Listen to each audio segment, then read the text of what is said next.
So yeah, we welcome this opportunity. So whatever thoughts, sensations, it's all neutral. There's just images on the screen, a screen of being, a screen of consciousness.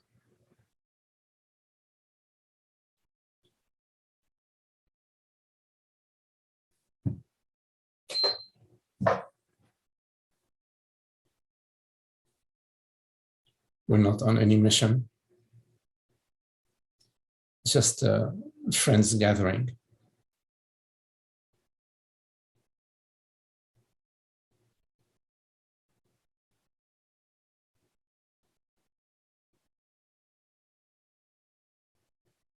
Gathering around our shared interest.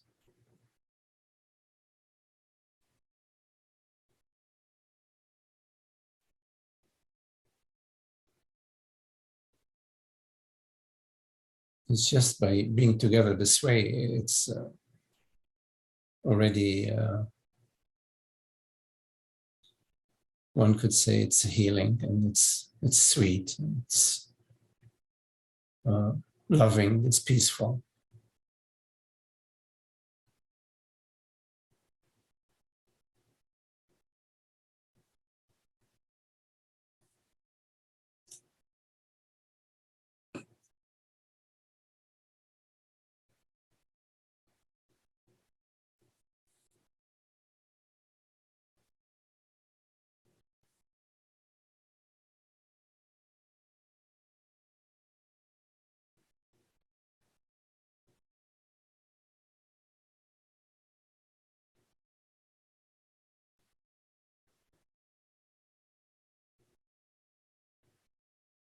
We don't separate ourselves from anything.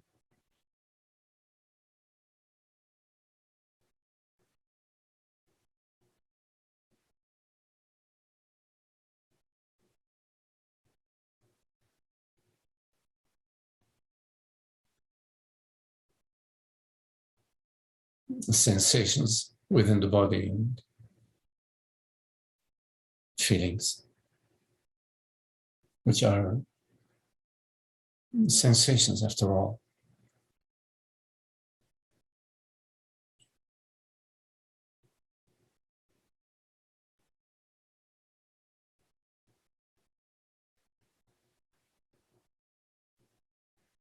Right now, as presence,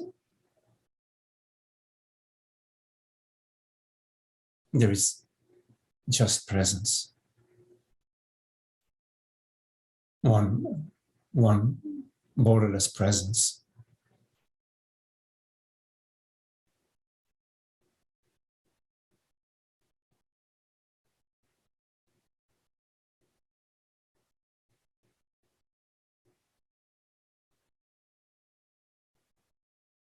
Our experience is always a whole.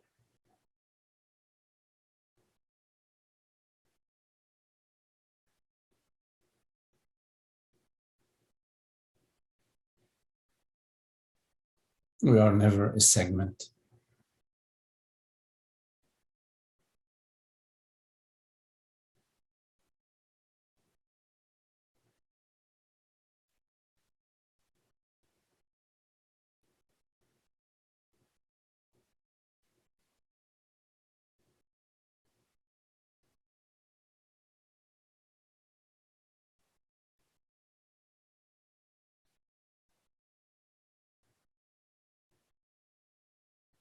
In the totality, there is no lack. As awareness, which is borderless, complete, whole. There is no lack, because there is no separate subject in the totality, in the wholeness, in our direct experience.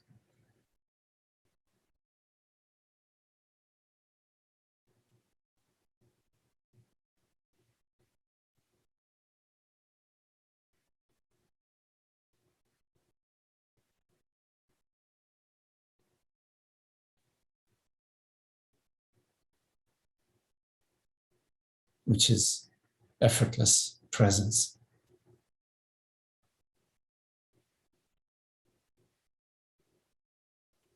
And in effortlessness, all is well.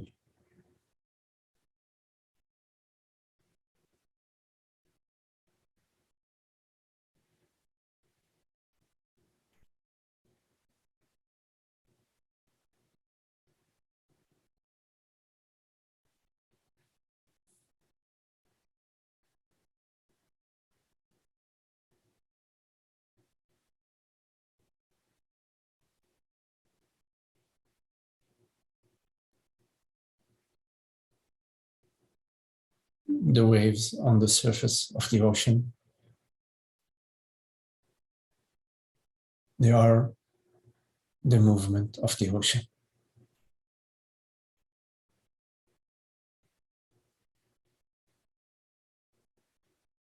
They are not something separate, they're not something else, but the ocean itself.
You don't need to burden yourself.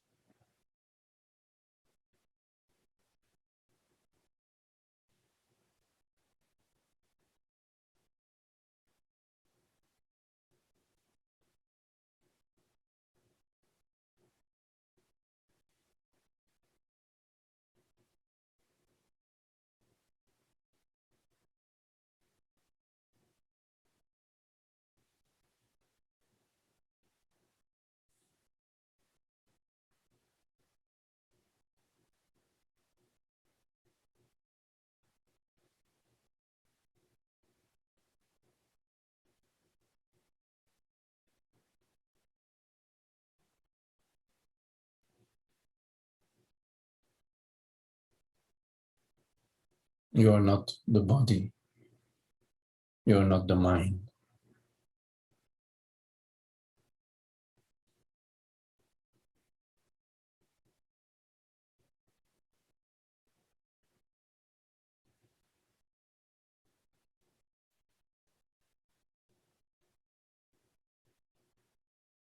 You are not an object.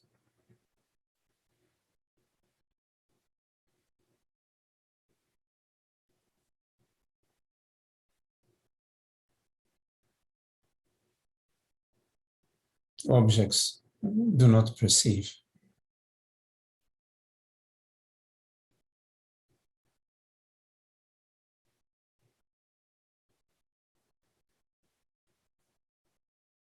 A body does not perceive.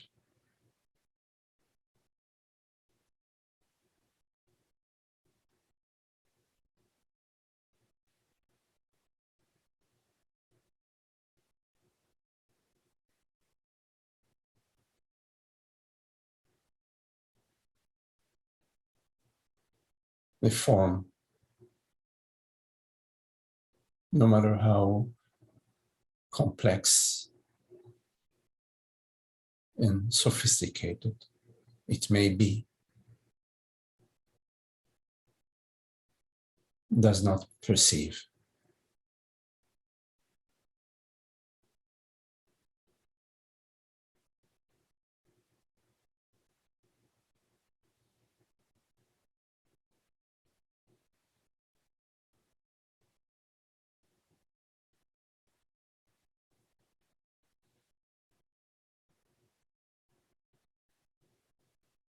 There is one perceiver,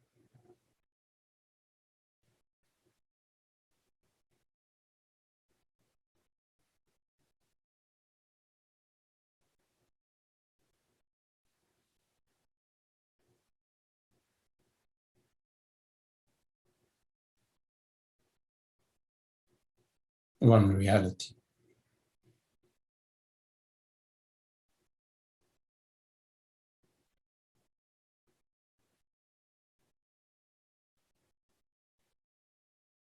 Which we refer to as I. I,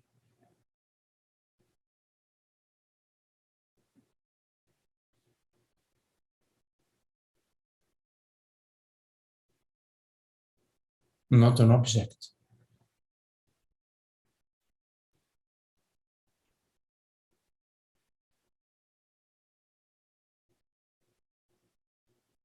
No borders to I.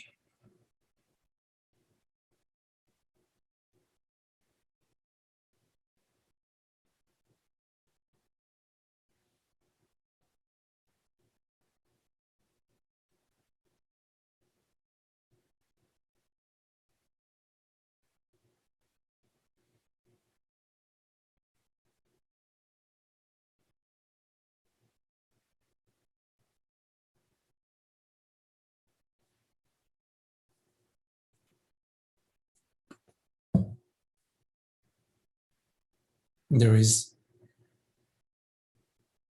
nothing in your experience which is not I.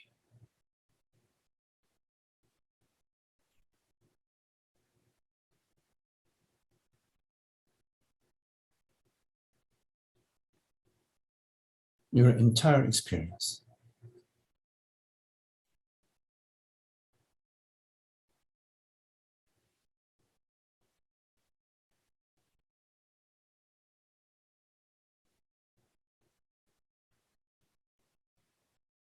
is this vastness,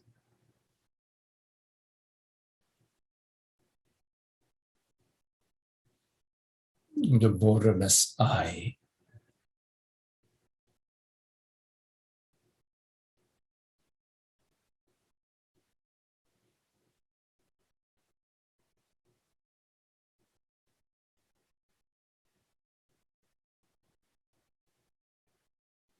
Within this borderless I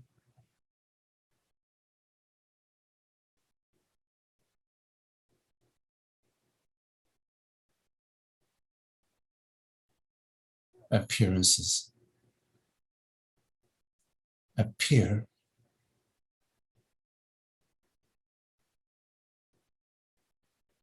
and disappear moment by moment.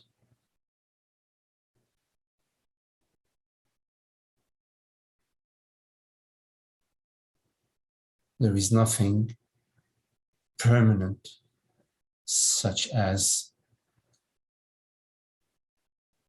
a personal me within your experience.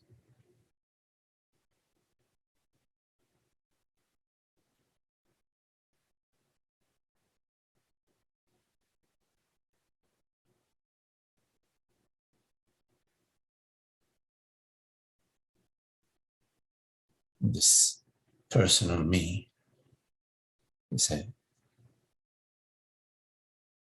thought, feeling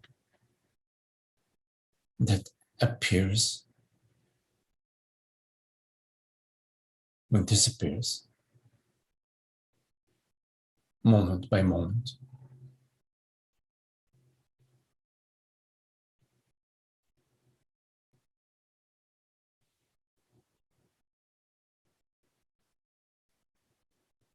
It has no reality of its own.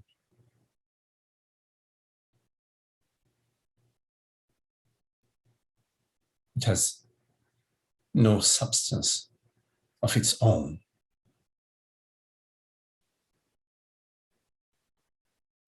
Such as a a real female me or a real male me.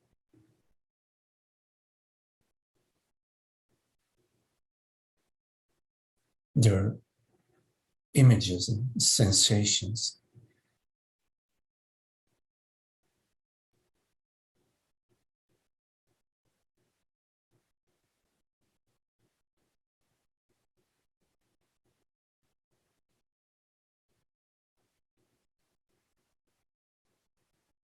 which have no duration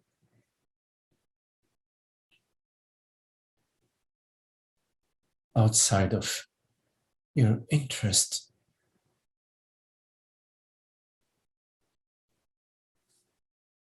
in maintaining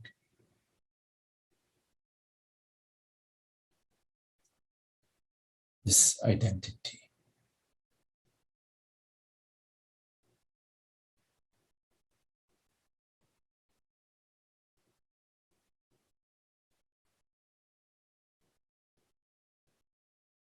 Which makes it appear real,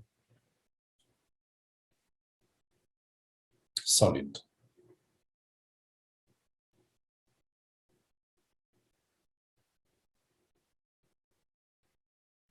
But when you go to this me identity,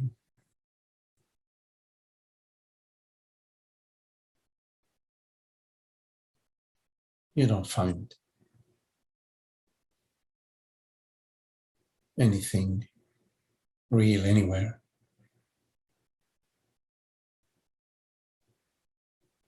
You find images, beliefs, thoughts,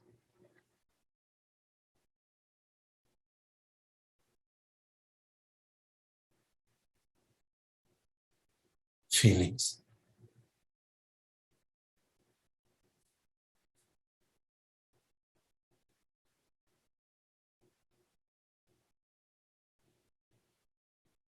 But as you become fascinated by these images and these feelings,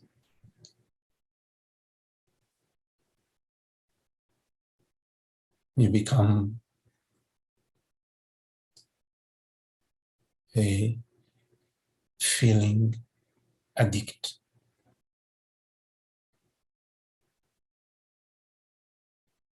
In the business of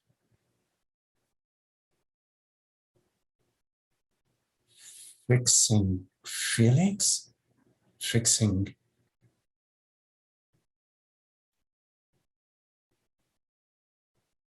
seeking mind states and feeling states, which are what? What?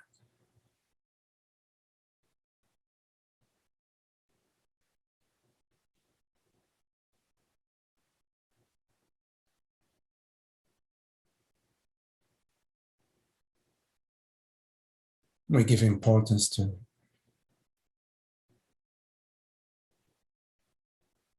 that which is fleeting.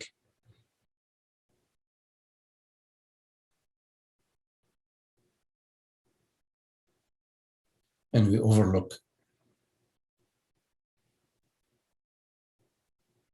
that which is eternal.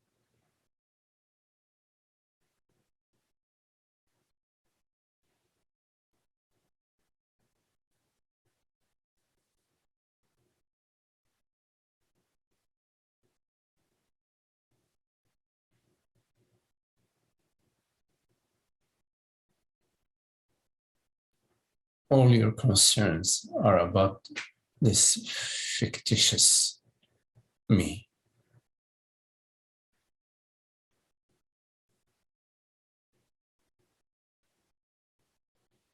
All your concerns are fiction.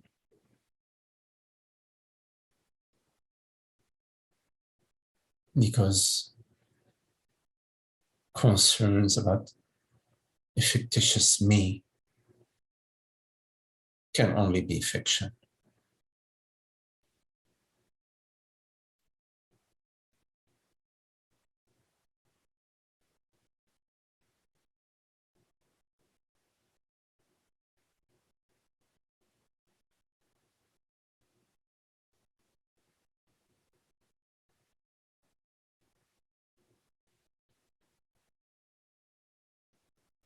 So we can come to this understanding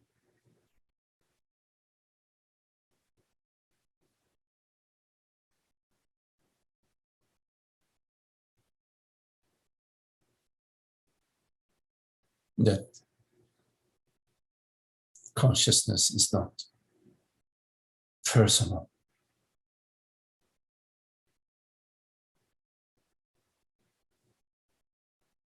that I am not an object existing in space and time,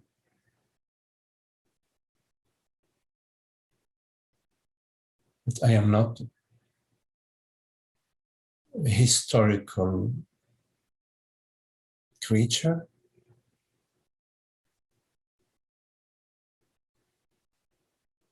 unfolding in linear time.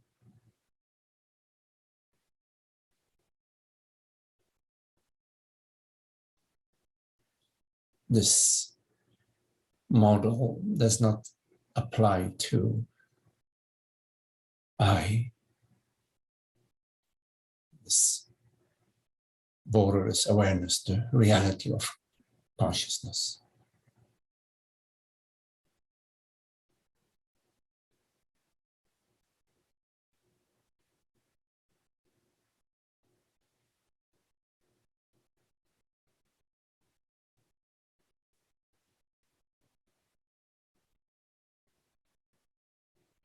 So with that understanding,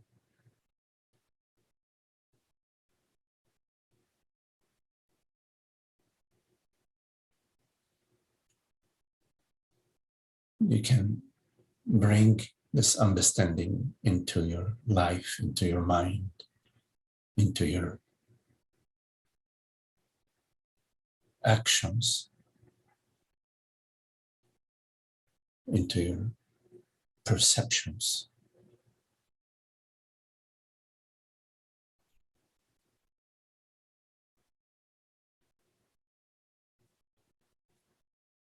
So that your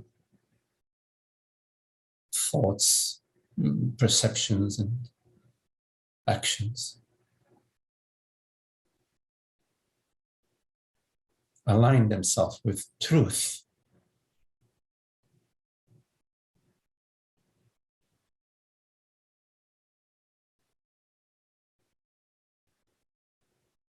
so that the patterns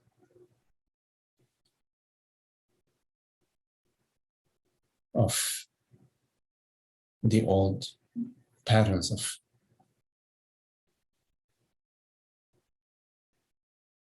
separation that are based on the belief that I am a separate consciousness, so that these patterns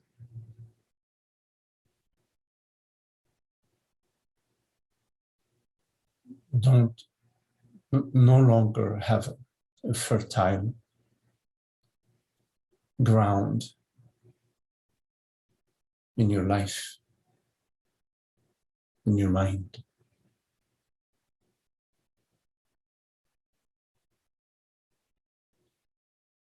They no longer have a home in your feeling state, in your body, in your mind, in your life.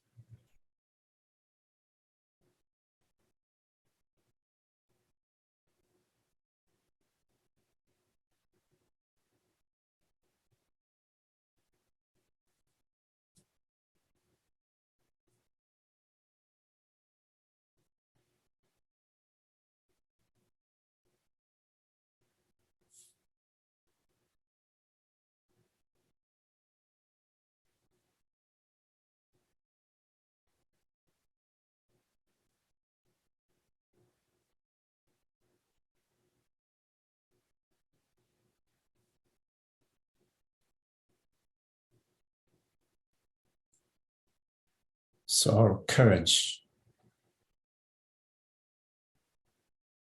comes from our fearlessness in knowing that we are not a limited mortal body mind. So there is fearlessness and courage in that understanding, which is available to you.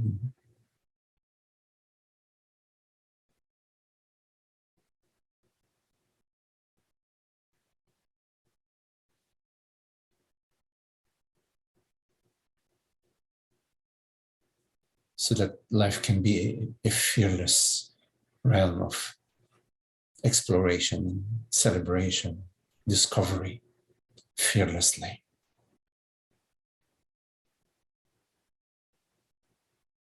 Because there's nothing at stake for consciousness.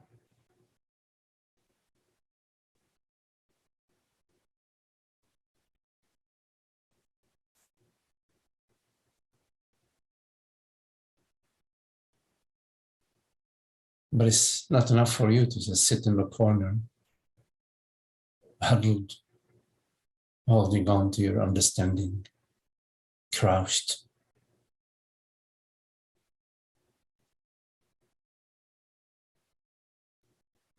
Which is the old model, living in a crouched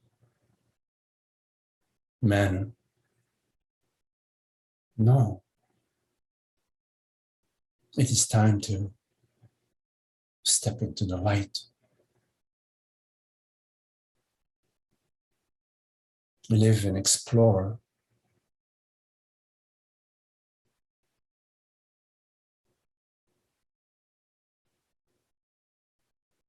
living from that understanding, that fearlessness.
Okay, well, if you have any questions, anything that you would like to explore,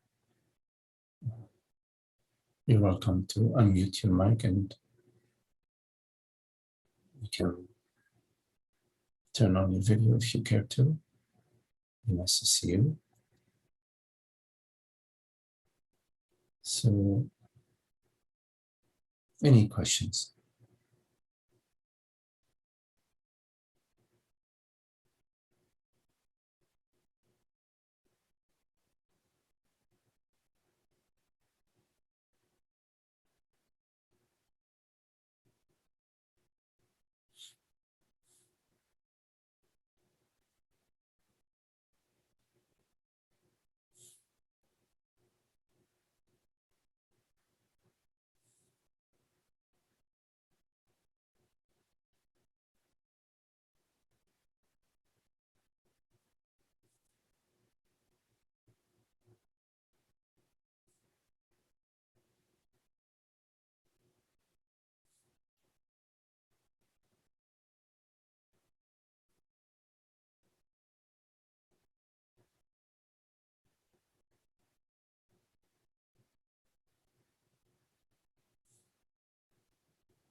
see.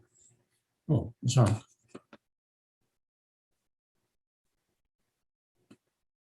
Are you muted, Jean?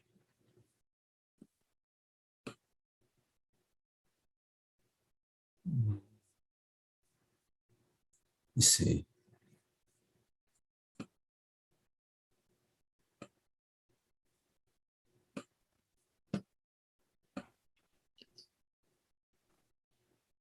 But Magdi, I'll wait a little bit with Oh, my I hear question. you now. Okay. I'll wait a little bit. Okay. Okay. I'll mull over it. Okay. Somehow you are muted, but now you're unmuted. Okay. No problem. Whenever.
Any questions?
Well, Magdi, I wonder if I could take the opportunity, the relative newbie, and raise something to be explored. Okay. I heard time to step into the light and live fearlessly. Who am I when I step into the light? Yes. Whatever it is that you are.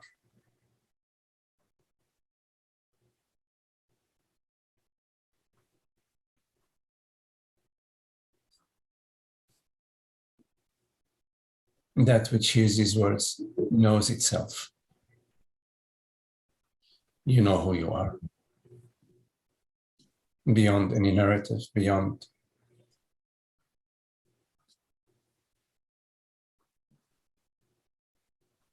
any second-hand discourse. You know who you are. And you understand the import of Stepping out in the light, meaning not to continue living in a crouched position under the belief that I'm this limited consciousness, a mortal being. I am the body, I am the person, I am this limited stuff. You know what you are, you know. That which hears these words knows it's hearing these words. And that which hears these words, that which hears these words knows it is not an object. That which is hearing these words right now knows it's not a female hearing, a male hearing, a tall, short, white, black, brown, rabbit, bird, human body. It knows I is I.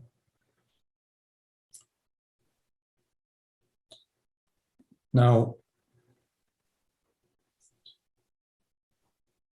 because in fact there is no reality to being limitless, being limited. Let me repeat that. Given that there is no reality to awareness, being male or being born, that awareness is born in 1940, 1960, you know? Being that there is no reality to that belief. In other words, there is absolutely no evidence that awareness is born. We don't need anybody to convince us of that. It's just our direct contemplation of is awareness born leads you to the answer which comes from awareness. No, I am not born.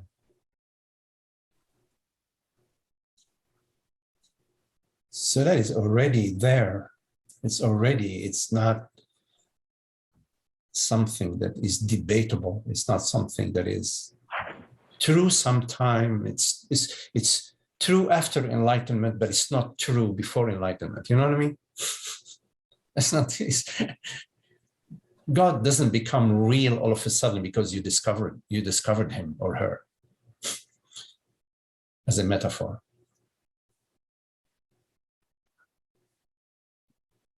So when we say step out into the light, we're just having a conversation about the belief that you are not already the light. The belief that you are not already whole and complete, that you are not already consciousness. That belief is what we are talking about. Because in the absence of this belief that you are a male, a man, a body, with a son, a father, outside of that belief, all is one.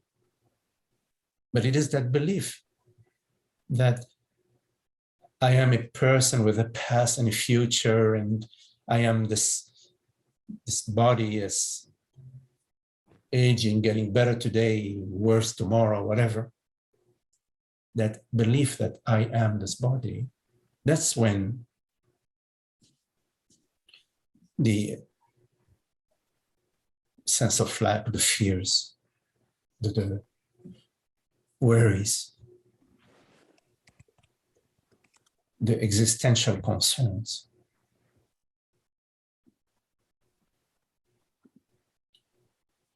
So we can come to the understanding, okay, I get it, you know, like this saying, you know, I am this borderless awareness, I get it.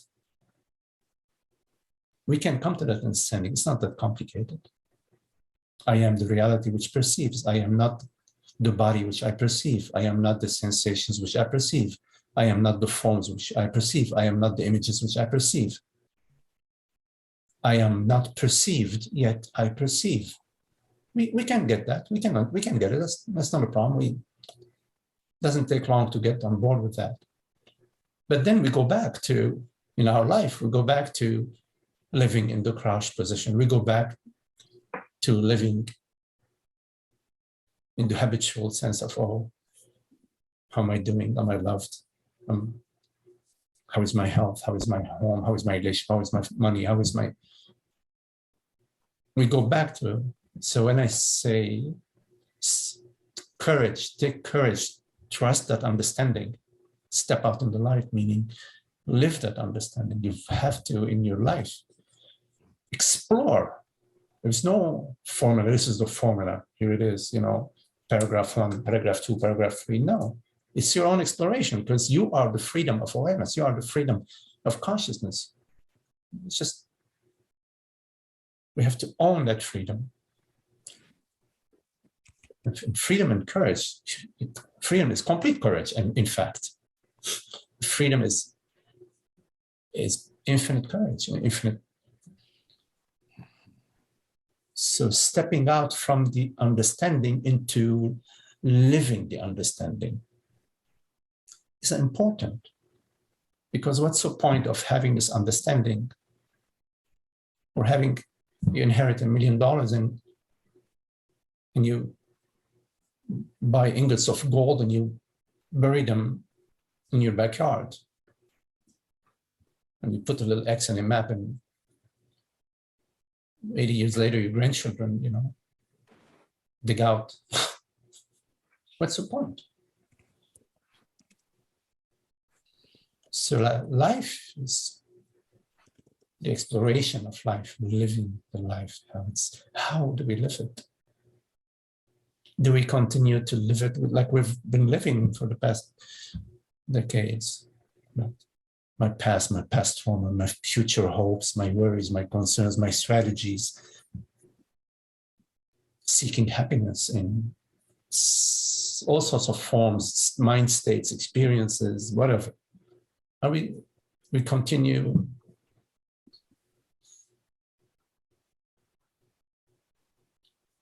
upon the understanding that I refers to this transparent, aware presence. That understanding, we invite, let's say, this understanding to permeate our life, our action, our way of thinking, our way of speaking, our way of listening, our way of understanding, our way of perceiving.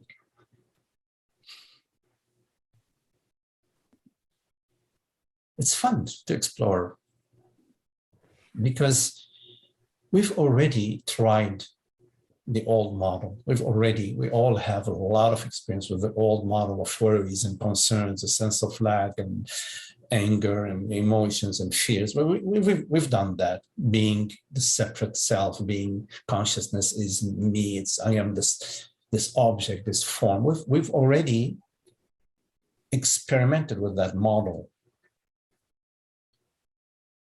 But it's not very successful, is it?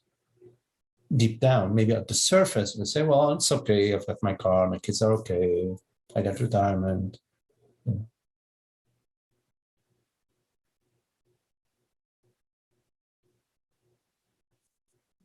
But hopefully nothing is going to rock that boat. All is well, but don't rock. You rock it a little bit, but don't rock it too much. You see, it's still that. And the fact that you are here having this conversation means that at some level, you know that the direction is not just to put lipstick on the pig, There is more to it than that. There is more to it than having good retirement, a good home.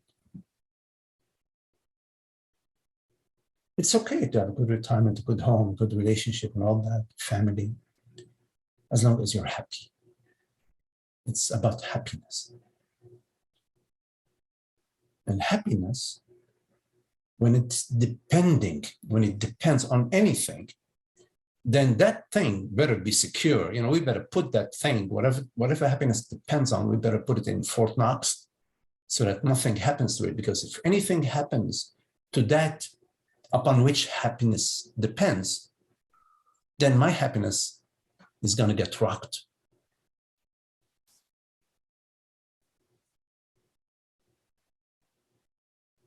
Yes, indeed. So we speak about covert happiness. My sense of it is that it's this understanding you speak of, your words say, is a recognition, a groundless recognition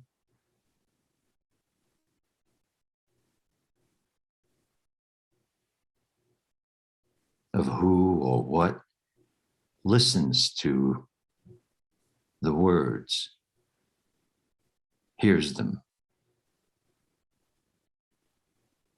Yes, and this recognition,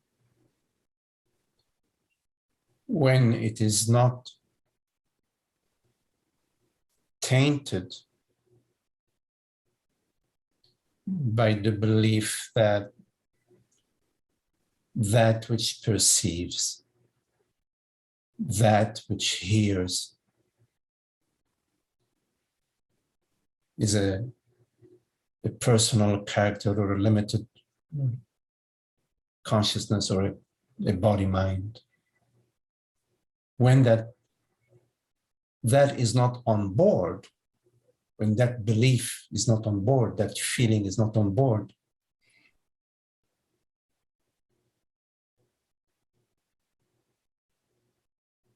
then ignorance is not on board. In other words,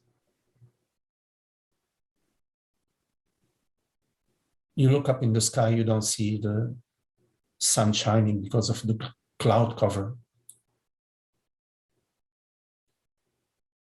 But in spite of the cloud cover and not seeing the sunshine, the sun is there, shining. So this recognition is just a thinning out or a dissipation of the cloud cover. So in the absence of the belief that I exist in time and space, that I'm born and I'm living this hopefully happy life for 70, 80, 90, 100 years, in the absence of the belief that that's what I am,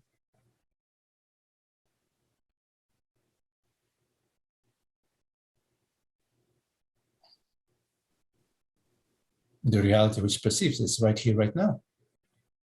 This reality right now. And it's not an object, it's not a phenomenal reality, it's not a reality made out of chromosomes and flesh and bones and DNA.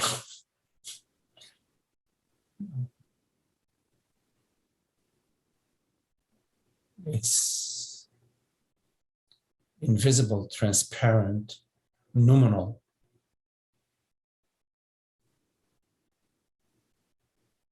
But in our confusion or in ignorance, we attribute reality to objects and forms, and we don't attribute reality to consciousness. While it's the other way around. It is consciousness which is real. And everything that is perceived could be a hallucination. It could be 0.1 in a million% chance that it could be a hallucination. You look at your night dreams. When we experience such vivid dreams, we're traveling and we're meeting people, and whatever we experience in our night dreams. From the night dream perspective, it seems very real. While in fact, the reality is not that. It's that which is dreaming these dreams. So the understanding about the reality of consciousness is crucial, and that consciousness is non-phenomenal. And consciousness is what we refer to as I, not some theoretical model, philosophical model about consciousness, but it's our experiential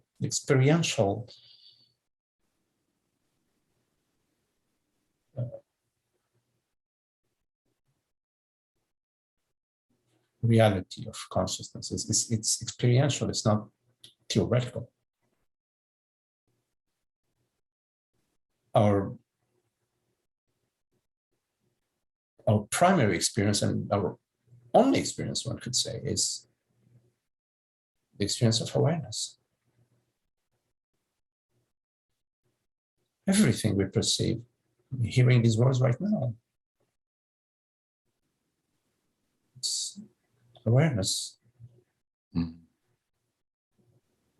One could say it's like awareness taken on the form of hearing.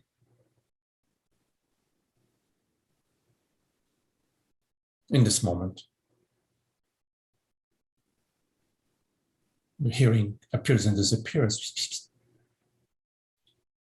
but awareness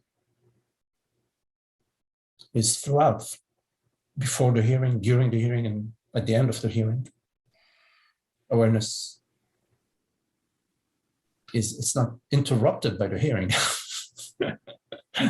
it's not like the ocean is not interrupted by the waves or the absence of waves or the size of the waves, right? Oh, yes. And what occurs to me, what arises, is two words: fruitful, fruitile. Depending on how I see I. It's not objective, but depending on how I see who I am, my life is either futile or fruitful. Objectively. Yes. When we don't conceptualize consciousness, when we don't, in any way or manner we conceptualize consciousness, we are attributing some limitation to it. Yes. So but when we do not attribute any characteristics to consciousness, when we do not know,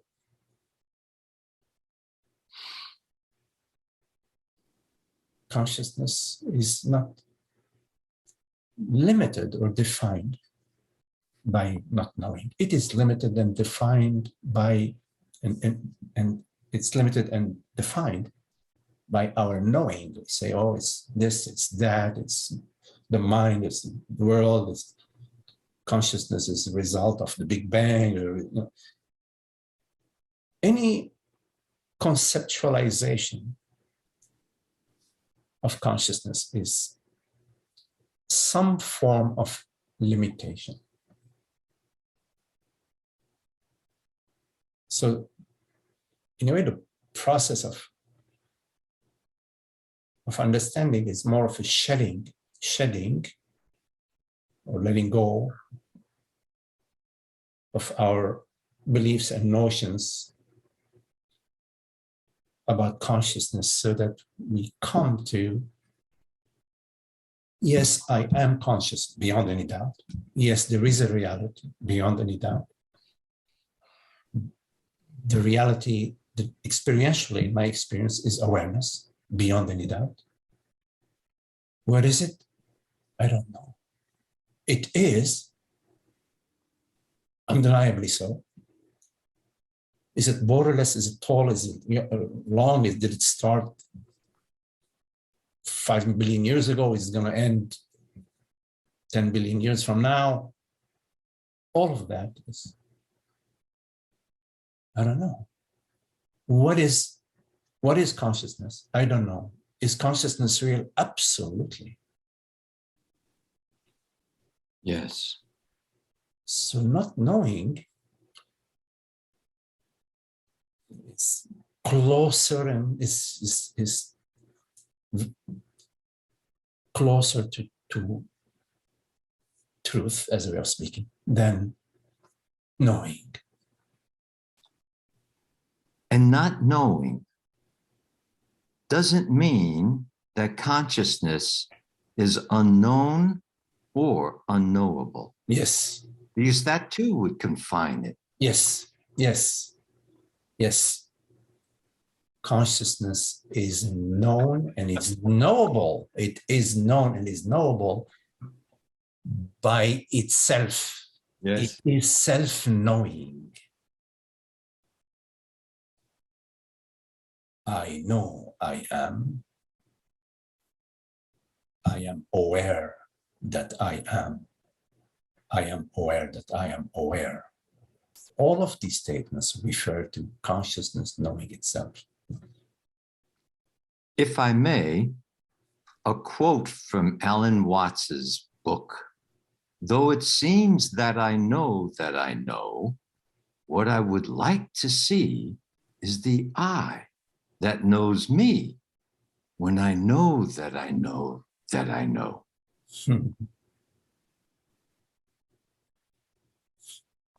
But I can't. There is undeniably knowing. Mm. But there is nothing we know phenomenally about the knower. We know there is knowing, but there is no separate knower, no objective. It's not the brain, it's not the mind, it's not God, it's not. Knowing is absolute. But the belief in a personal knower is a belief. Once that belief is not on board, and that knowing is absolute, it's our direct experience. Perceiving is real. The only candidate that remains is reality. Reality refers to, in our direct experience, not that which we perceive, not the thoughts, not the images, but the reality which perceives, whatever that is. So that which knows is that which does the knowing. So knowingness knows itself. After all, what is the substance of knowing other than knowingness? So if there is any knowing, you're not going to go to something else other than knowingness.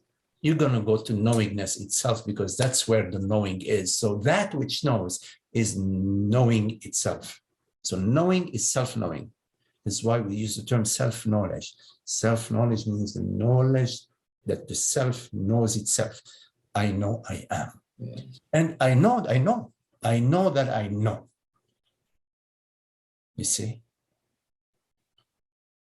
Yeah. That is, and I am that. Yes.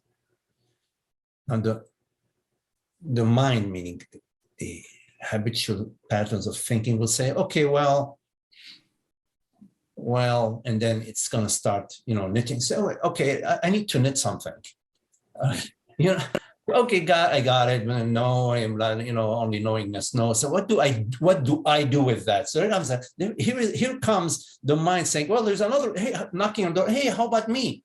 How about me? Hello, how about me? How about me? Me, what me? What me? There is only awareness, you say. So there's this tendency sometimes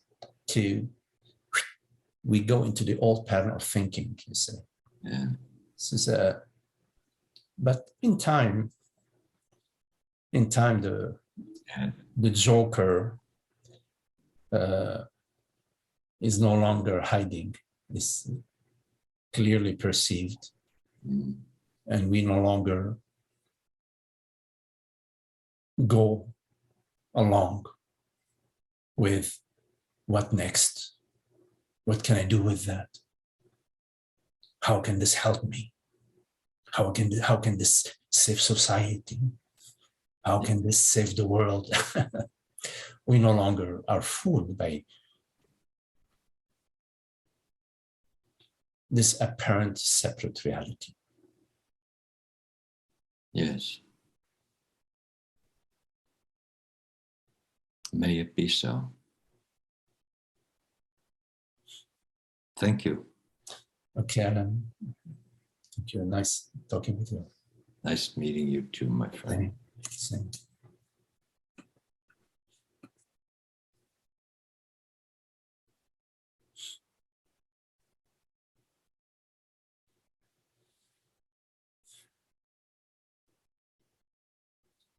Any questions?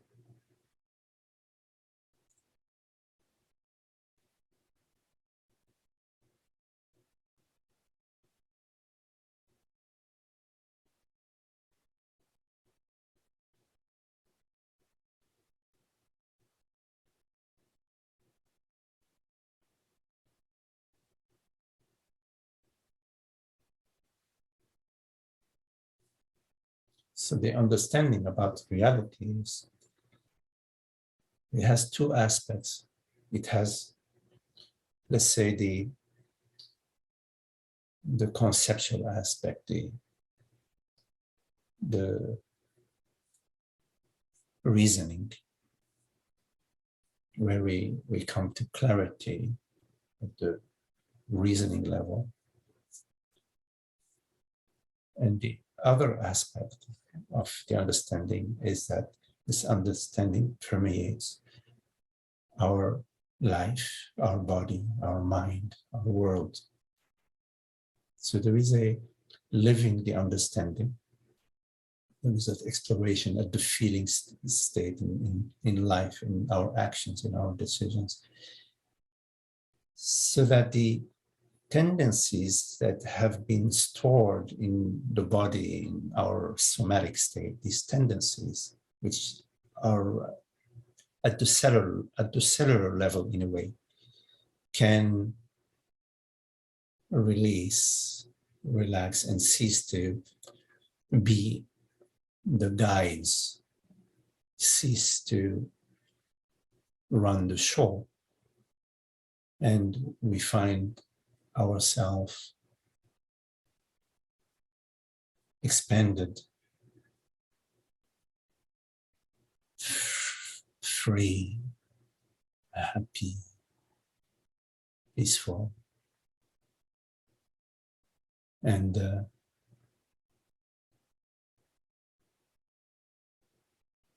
alive, undisturbed, engaged, exploring, celebrating, sharing, as the peace permeates our being more and more.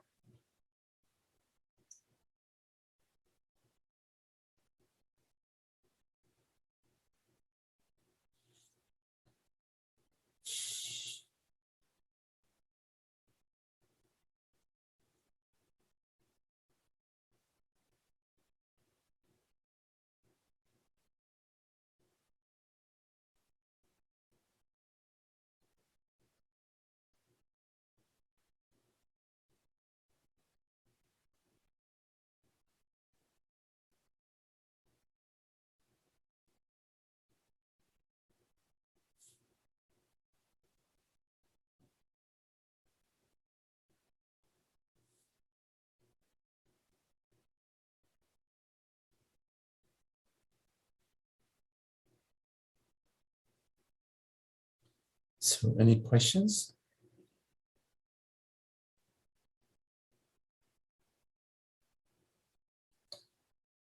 Okay, well, very lovely to be with you all.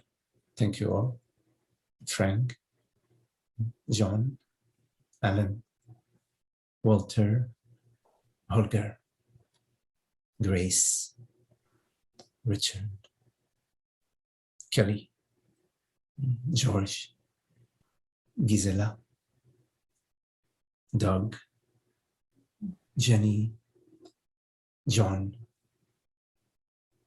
Zoe, Desmond. Thank you all. Lovely, Thank you, Magdi. lovely to be with you. Okay, Zoe, nice to be with you all. Very Thank you, Magdi. lovely. Thank you, Magdi. Lovely. Okay.